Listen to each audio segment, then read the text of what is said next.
Hey everybody, it's Jason Blaha here, and it's time for episode 27 of Emma's Vlogs. We have been vlogging her for 27 training weeks now. That's a lot. That's a lot. So let's start off with her football bar bench. She got 135 on that today. That was a 5 pound PR on that lift. And again, keeping in mind she runs Conjugate. She is one of my lifters who still runs Conjugate. She likes it. And unless she expresses an interest in me in wanting to change to, 531 or some work mode type stuff, then we will keep her on Conjugate. She's made great gains on it. And notice how strong she is even after having cut. All right, she's like, I'm probably going to lose 1 more pound, then we'll lean bulk again. So, she bulked and then she's lost 7 or 8 pounds, but notice she's still maintaining that strength. And look at those pull ups, right? I've got her doing wide grip pull ups now, which is what I do. Now, she can't get as many because she gets 11 chins, but this is a harder exercise, and she noticed that. The rear delts, the lat work gets all more intense than chin ups. And I like chins, but I think the wide grip pull up outside of biceps is a better overall mass builder, right? For your upper back and everything. Way better. But chin ups are great for biceps and still a great back exercise. So after that, her supplemental work after the heavy max work is she does flat bench, then she does the pull-ups, she does standing presses with a barbell, and then we do cable press downs. All right, we kind of finished that shoulder dominant phase because she wanted to have a more shoulder dominant phase for a while, but I don't think we should sustain that long term because it's a lot of volume. And now I've got her back to more balanced training, and where I want to keep working on bringing her bench up, which means we keep some delt work in, some pressing, and we work on triceps and everything again. So I want to keep her bench moving, and I want to make sure that her bench continues to go up, especially if she's going to start bulking again soon. We want to get her to, like a 175 bench. Safety bar squat, that was 221. She said that was a 1 pound PR for her. She went up 1 pound more than her last best. So a PR is a PR. And that's the thing when you're running Conjugate, you live on those small PRs. Even 1 pound, if you add 1 pound to the bar more than you did on that lift last time, on that variation, then that is a PR. You count it. So what I have her doing after that right now, we do cambered bar good mornings. We've taken the RDLs out, putting good mornings back in using the camber bar. And I really, really like the cambered bar for good mornings. I think it's a phenomenal tool. This is one of my two favorite bars to use for these. And in fact, I think that if you have a cambered bar and a safety bar, there's no reason to use anything else on a good morning. They're just so good in their own unique ways for the movement. Then we do Bulgarian split squats, which everyone hates.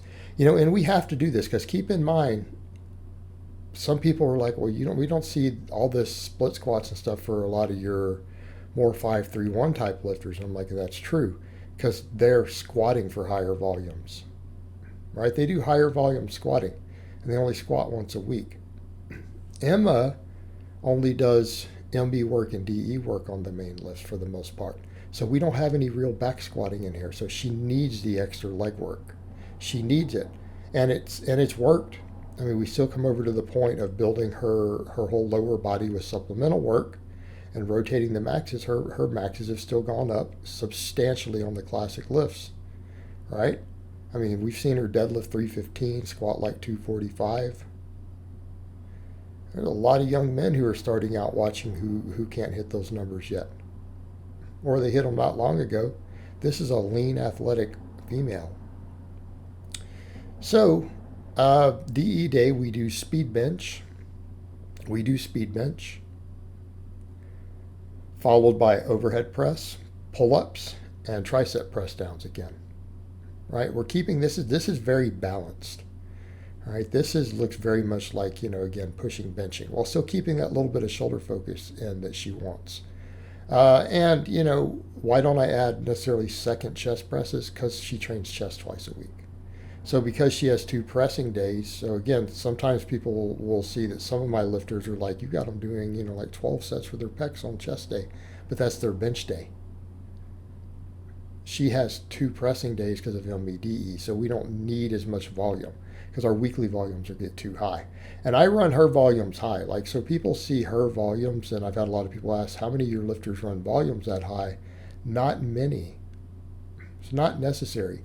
And thing to keep in mind, women have a higher volume tolerance than men do. This is what the research shows. Hey, deal with it, guys. It's reality.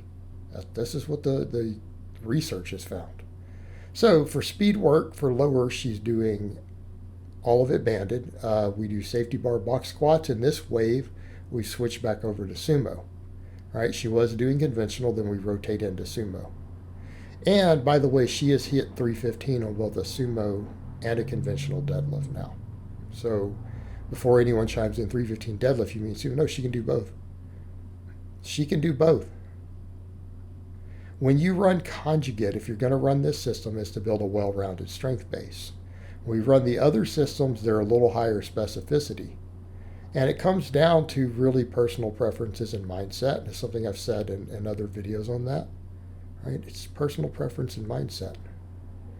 Then, of course, we finish up with some split squats and some hanging leg raises.